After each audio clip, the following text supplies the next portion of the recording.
Hello, I am Anthony AISLAS. Thank you for taking the time to interview me and taking interest in me for this position. I really appreciate it. My previous employment involved a paid summer internship at the public library, where I've also been volunteering for the past 5 years. At the library, I would help patrons find any books they would want to check out, find books that patrons put on hold and check them out of the library for them, and also check books back into the library that patrons were returning. I have also worked a seasonal job at a furniture store called Kirkland's, where I helped bring the furniture we would get delivered to the store and put it into the store storage, and also bring furniture from the storage out onto the display floor so the customers could see and examine the product. Who do I admire and what makes them special? The person I admire is my father. The reason I admire him and why he is special to me is because he is willing to do anything to make sure he is able to provide for his family. He currently works 2 full-time jobs, working about 80 hours a week. In the past, when my family was in more of a financial struggle, he would work 3 jobs, working about 100 hours a week. He worked all those hours just to make sure we had a roof over our heads and food on our plates, and I find that very admirable. And I strive myself every day to try and help and take care of my family, and hope one day to become a father who works just as hard as he does to take care of his own family. What subjects and hobbies most interest me? I would have to say film, books, and just about any form of storytelling piques my interest. I am fascinated with how so many talented people have so many different and unique ways of telling a story or build a world that has been boiling inside their heads and allow others to see this story or world. I hope that one day I can express my own stories and worlds that I have to others and leave a lasting impact on them. Just like how many stories and worlds like Star Wars or Lord of the Rings have had a lasting impact on me. What do I want to accomplish or be known for? I want to be known for making people happy. There have been many moments in my own life where I've been depressed, lonely, heartbroken, and so on. But then I pick up a new book or put on a movie. That book or movie brings my spirits back up and allows me to be happy again, even if it's only for just a few moments. I want to get to the point where I'm able to make a movie or write a book or express the story I have in some form or way and allow everyone to have access to it. And if my story is able to make one person happy for just a little bit, I would consider that story a success. As a student, what things could I do to reduce local effects associated with poverty or despair? What I do is occasionally give out care packages to the homeless I see when I go out. What I do is go to the dollar store and buy some basic necessities like a toothbrush, snacks, water bottles, clothes, and so on. Then I go home and put all these supplies in a big Ziploc bag, and then add a few dollars into the bag as well. Then, finally, I put a few care packages in the front glove compartment of my car. Whenever I see a homeless person when I go out, I give them a care package. What do I pay most attention to? How often? And why?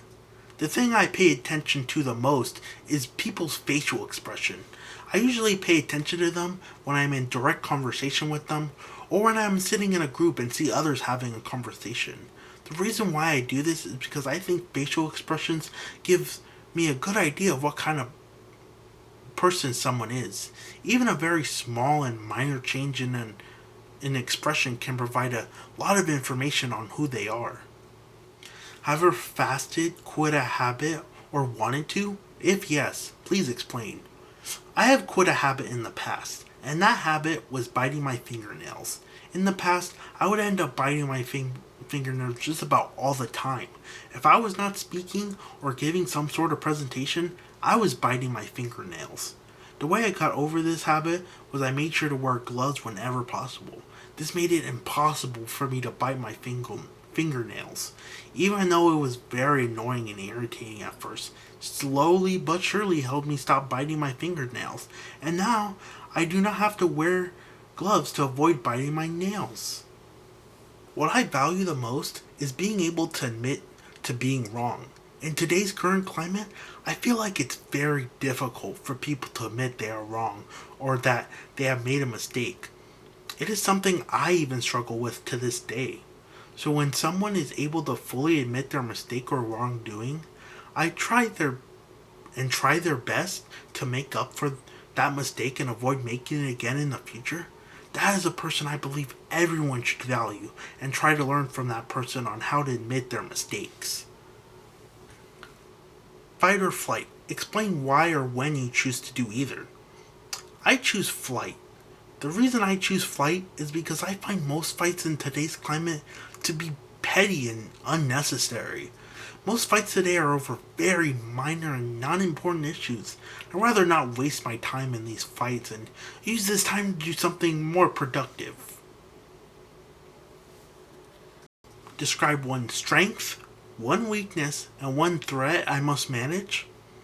My strength is that I am a fast learner, being able to learn just about any skill I need for a job very quickly.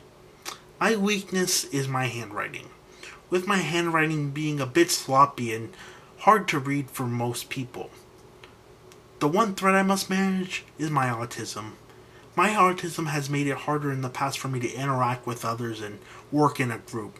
With many years of therapy I've been going through, I have been able to overcome my autism, and now I'm able to work well in groups and interact and be very social. 20 years from now, I expect to be living in Canada and writing films.